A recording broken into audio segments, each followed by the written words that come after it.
Penguin Audio presents Turncoat by Jim Butcher, read by James Marsters.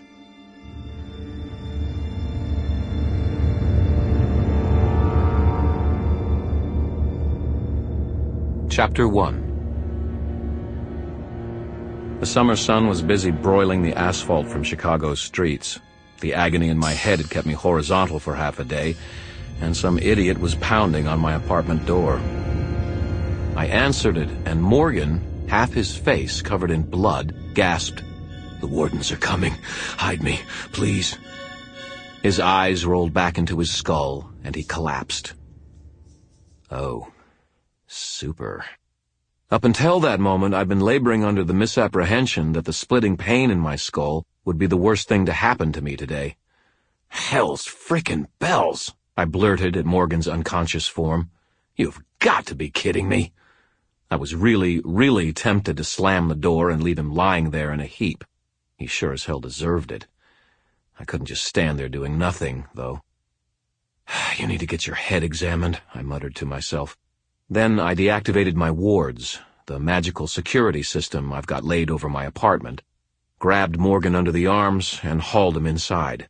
He was a big man, over 6 feet, with plenty of muscle, and he was completely limp. I had a hard time moving him, even though I'm no junior petite myself. I shut the door behind me and brought my wards back up. Then I waved a hand at my apartment in general, focused my will, and muttered, "Flickum Vicus."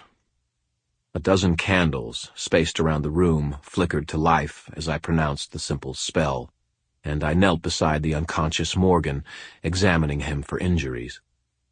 He had half a dozen nasty cuts, oozing and ugly and probably painful, but not life-threatening.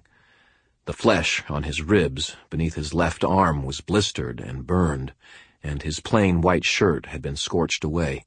He also had a deep wound in one leg that was clumsily wrapped in what looked like a kitchen apron. I didn't dare unwrap the thing. It could start the bleeding again, and my medical skills are nothing I'd want to bet a life on. Even Morgan's life. He needed a doctor. Unfortunately, if the Wardens of the White Council were pursuing him, they probably knew he was wounded. They would, therefore, be watching hospitals.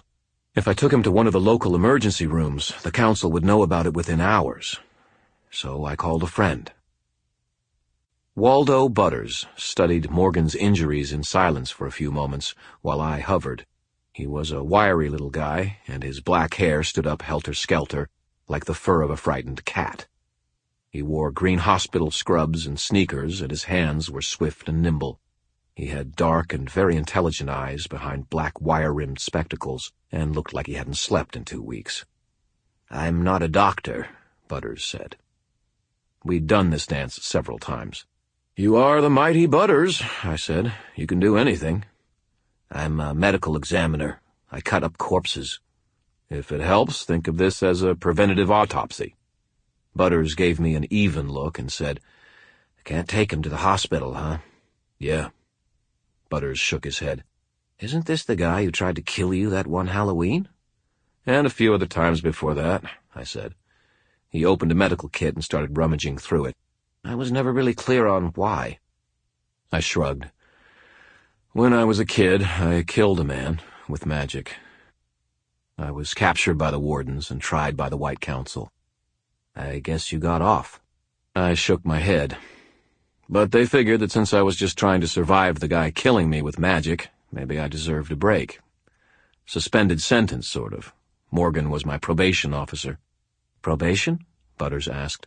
"If I screwed up again, he was supposed to chop my head off. He followed me around looking for a good excuse to do it." Butters blinked up at me, surprised. "I spent the first several years of my adult life looking over my shoulder, worrying about this guy, getting hounded and harassed by him. I had nightmares for a while, and he was in them. Truth be told, I still had nightmares occasionally, about being pursued by an implacable killer in a gray cloak, holding a wicked, cold sword." Butters began to wet the bandages over the leg wound. "And you—" Sample complete. Ready to continue?